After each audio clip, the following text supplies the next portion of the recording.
Бир бул саясий партиясы сөз эркиндиги тууралуу келишимди колдойт. Бул тууралуу партиянын өкүлү Гүлнара Туралиева кечээ 24-сентябрда Бишкек шаарында журналисттер менен болгон жолугушууда билдирди.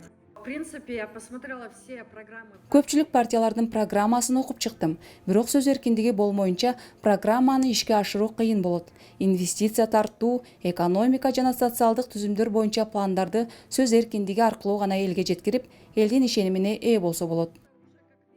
Сөз эркиндиги демократиялуу эгемен Кыргызстандын жогорку баалуулугу болуп саналат. Кыргызстандын 29 жылдан берки эгемендүүлүгүндө сөз эркиндигин жана жалпыга маалымдоо каражаттарын жана жарандарын чектөө боюнча мыйзамдык аракеттер болуп келген. Сөз эркиндигин чектөө өлкөнүн өнүгүшүнө терс таасирин тийгизерин медиа коомчулук түшүнүп, аталган келишимди ишке ашырууга белсенишкен. Коомдук тармакта деги эле интернет айдыңында пикирин билдиргендиги үчүн адамды жоопкерчиликке тартуу өнөкөтүн токтотуу зарыл. Укук коргоо жана укук колдонуу органдары сөз эркиндигин чектөөгө колдонбошу керек. Мындай бир катар талаптар сөз эркиндиги тууралуу келишимде көрсөтүлгөн.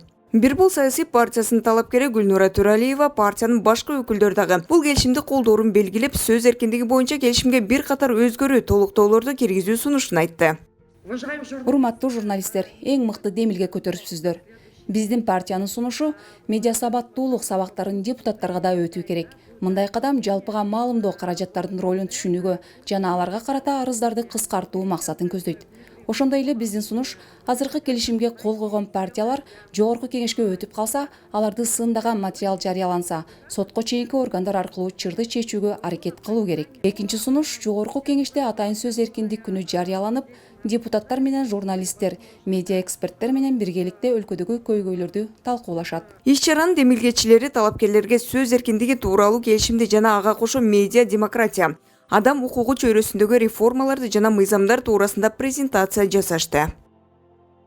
Коомдук тармакта деги эле интернет айдыңында пикир билдиргендиги үчүн адамды жоопкерчиликке тартуу өнөкөтүн токтотуу зарыл. Анан укук коргоо жана укук колдонуучу органдарды сөз эркиндигин чектөөгө албашы керек. Кечирим суратуу бул абдан бизге өнөкөткө айланып баратат. Акыркы учурда бул ошол карантин маалында, пандемия маалында көп кездешип кетти, өзүңүздөр билесиздер. Уюштуруучулар аталган келишимдин келечеги бар, иштеп кетет деген ишеничте бул долбоорду коомчулукка алып чыгышкан. Сөз эркиндигин чектөө боюнча көп аракеттер болуп келген. Мына ошол шайлоонун алдында ошо баягы жогорку кеңешке аттанып бараткан партиялардын өкүлдөрүн чогултуп, ошо медиа сектордун өкүлдөрү менен бүгүн биз диалог кылдык. Бүгүнкү жолугушууда аталган келишимди саясий партиянын өкүлдөрү да колдоп жатканы, сөз эркиндигин баалап барктаганы билинип турат. Бир бул партиясы мындай иш-чаралардын форматын кеңейтүү сунушун билдиргенин медиа эксперт Авланбек Жумабаев белгилеп өттү. Бүгүн биздин биринчи жолугушуу.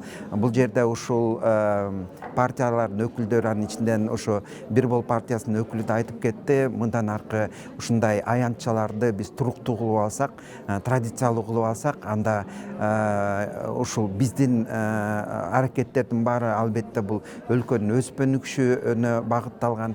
Эркин сөз болбосо өлкөдө өнүкпөйт. Ошондуктан мен ойлойм, бүгүнкү биздин жолугушуунун келечеги бар.